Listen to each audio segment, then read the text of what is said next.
अमित शाह आज पूर्णिया में 12 जिलों के डीएम, एसपी, एसएसबी अफसरों के साथ हाई लेवल मीटिंग कर रहे हैं। फोकस जो है वो नेपाल बॉर्डर, घुसपैठ और फर्जी दस्तावेज नेटवर्क पर है। क्या ये रूटीन सिक्योरिटी रिव्यू है या बंगाल चुनाव से पहले जमीन मजबूत करने की ये तैयारी चल रही है? दोनों चीजें हैं। दोनों चीजें हैं। अमित शाह एक तीर से कई निशाने साधने के लिए जाने जाते हैं। और पूर्णिया सीमांचल के इलाके में जिस तरीके से अमित शाह के कार्यक्रम हो रहे हैं, वो इस बात के सबूत हैं कि भारतीय जनता पार्टी पश्चिम बंगाल की राजनीति को बेहद गंभीरता से ले रही है। और मैत्रेय जी, आपको याद होगा, बिल्कुल याद होगा, जब प्रधानमंत्री नरेंद्र मोदी ने बिहार विधानसभा चुनाव में एनडीए गठबंधन की भारी जीत के बाद पटना से संबोधन में कहा था कि बिहार से हो करके गंगा पश्चिम बंगाल जाती है। इसके राजनीतिक मायने थे। यानी बिहार से हो करके जो बिहार में जो फॉर्मूला आजमाया गया, जो सफल हुआ, वही फॉर्मूला अब पश्चिम बंगाल में आजमाया जाएगा।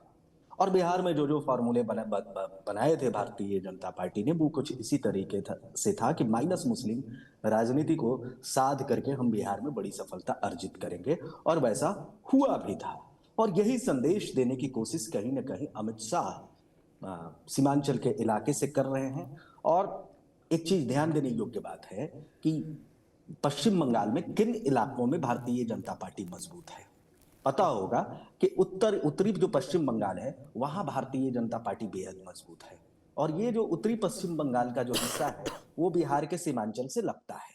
चाहे वो जलपाईगुड़ी हो, दार्जिलिंग का इलाका हो, ये दक्षिण दिनाजपुर हो, ये जो मालदा हो, ये जो इलाके हैं, ये तमाम इलाके बिहार की सीमा से लगते हैं या बिहार का प्रभाव वहां पर है। और यहां पर भारतीय जनता पार्टी बेहद मजबूत है। चार लोकसभा की सीटें उत्तरी पश्चिम बंगाल में भारतीय जनता पार्टी ने जीती थी। तो ये बता रहा है कि भारतीय जनता पार्टी किस कदर उत्तरी पश्चिम बंगाल में बेहद मजबूत है। और उत्तरी पश्चिम बंगाल से ही भारतीय जनता पार्टी के जो प्रदेश इकाई के नेता है पश्चिम बंगाल के, कई शीर्ष नेता वहां से आते हैं। तो ये संदेश देने की कोशिश अमित शाह की हो रही है कि देखिए, ये जो चीजें है ना, जो घुसपैठ की जो समस्या है ना, उसको हम खत्म कर देंगे। और पश्चिम बंगाल का जो बिहार से लगा हुआ इलाका है, वो बहुत सेंसिटिव है। एक तरफ आप किशनगंज में देखते हैं, जो कि मुस्लिम बहुल इलाका है, उसके बगल में लगा हुआ पश्चिम बंगाल का जो जिला है दक्षिणी दिनाजपुर, उस इलाके में आपको जान करके आश्चर्य होगा कि 75% के करीब हिंदू आबादी है।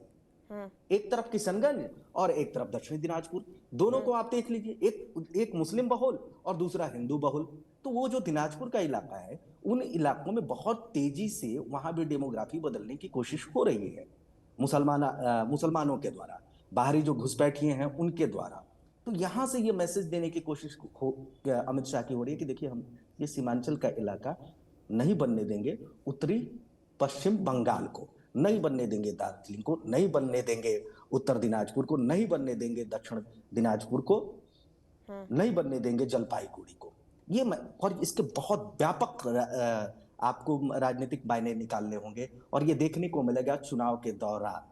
अमित शाह की भूमिका हमेशा से राजनीतिक रही है। वो गृह मंत्री के तौर पर कम, एक राजनेता के तौर पर ज्यादा याद किए जाते हैं या याद होते हैं वो गृह मंत्री। लेकिन भारतीय जनता पार्टी के चुनाव जिताऊ मशीन के सबसे बड़े कार्यकर्ता, आज की तारीख में सबसे बड़े नेता अमित शाह ही हैं।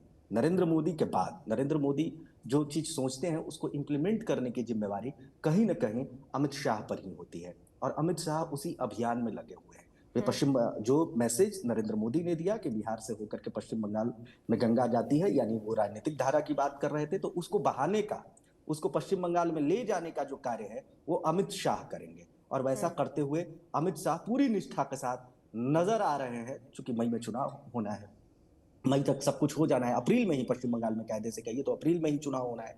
तो अब समय बचा नहीं है, फरवरी अंत की ओर है।